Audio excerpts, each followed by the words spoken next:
Λοιπόν, τα λέμε αύριο.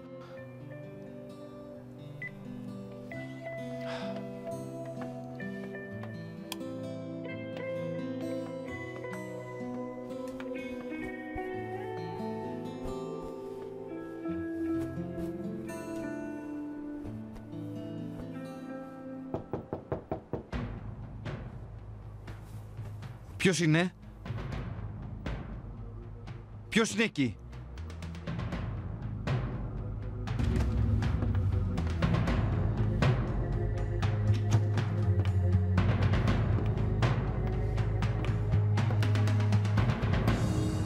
Μαρίσα.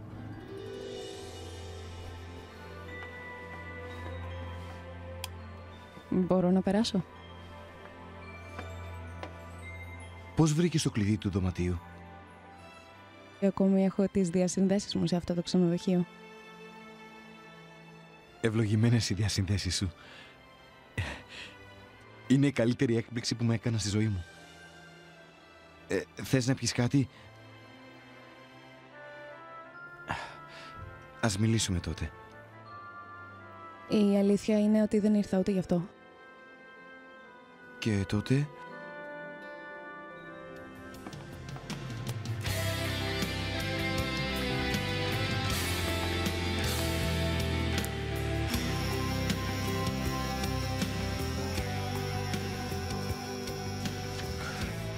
Αχ, Μαρίσα.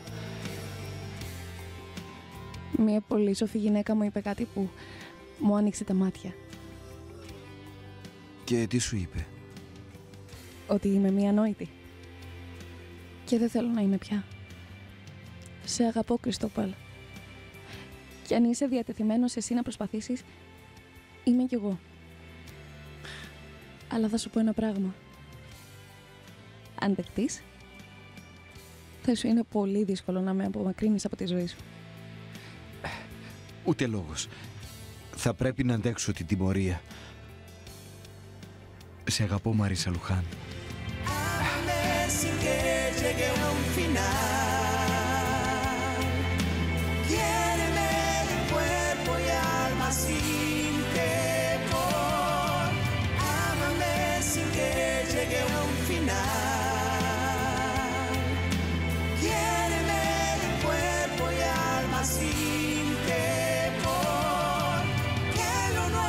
Llega a terminar.